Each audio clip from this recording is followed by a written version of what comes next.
As more and more physical devices include microprocessors or microcontrollers, all interface design is becoming human-computer interface design.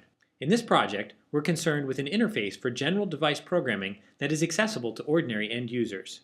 Our project is called Universal Programming of Devices, or UPOD, and we believe it could be of great utility in the context of the Internet of Things.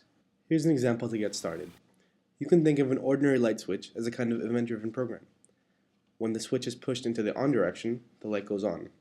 It is a kind of conditional statement that we depict in our interface as follows. The task says that whenever the switch is moved to the on position, it triggers the light to go on. In most houses, the programming that connects light switches to lamps is handled by electricians. People generally accept them the way they are, but there are standard devices on the market that allow for varying degrees of programmability, and their interfaces are not usually at the height of usability. Here is a commercial space heater. It has a number of different modes. It can be set to turn on at high heat, low heat, or to activate at a given temperature at either high or low levels. Here, we set the heat to turn on when the temperature falls below 74 degrees Fahrenheit. It's functional, but difficult to use. Let's create the same task in our interface. We select the thermometer as a trigger when the heat goes below the current level, say 70 degrees. When that happens, we tell the space heater to turn on. We activate the task.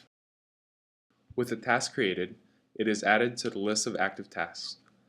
Now, the system will monitor the current temperature and turn on the space heater when it gets cold. In our current implementation, all sensing and device actuation takes place on a wireless network protocol. Each device includes an Arduino microcontroller and Wi-Fi networking board. Software running on the device allows it to respond to and transmit messages. For many devices, like this lamp, we're able to power the electronics off of the electrical system of the device and hide the electronics in the device.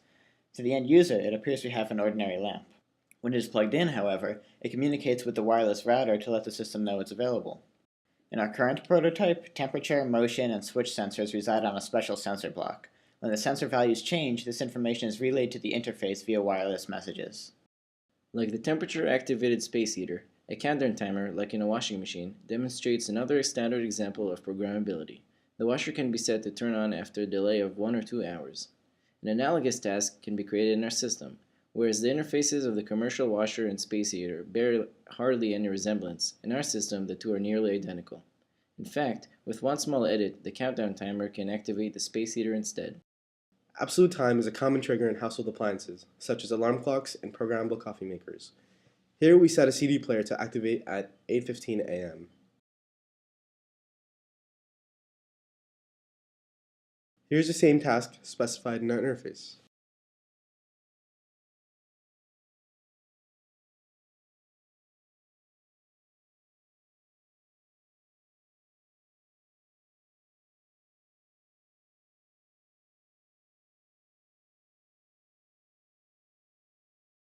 The simple design of our interface is inspired by the website If This Then That, which allows end users to create tasks that connect web services to each other. Our interface is essentially If This Then That for physical devices. The example tasks we've shown are analogous to standard commercially available hard-coded systems.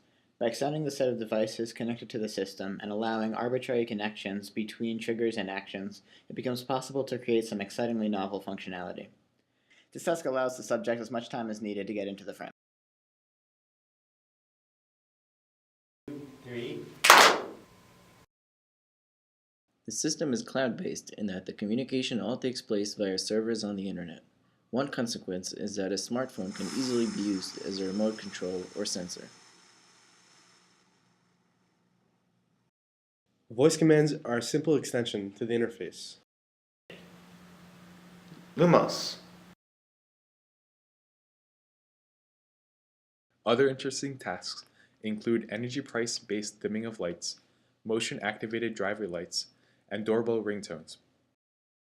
For the rare examples where more programming power and flexibility is needed, we have developed a device interface for the end-user-friendly programming language Scratch. In this example, a robot is directed to turn away from obstacles and then stop after the second collision. We are currently evaluating whether device-based programming provides greater motivation for middle schoolers to learn about Scratch and computer science more generally. We believe research in interfaces for programmable devices will take us closer to a personalizable physical world.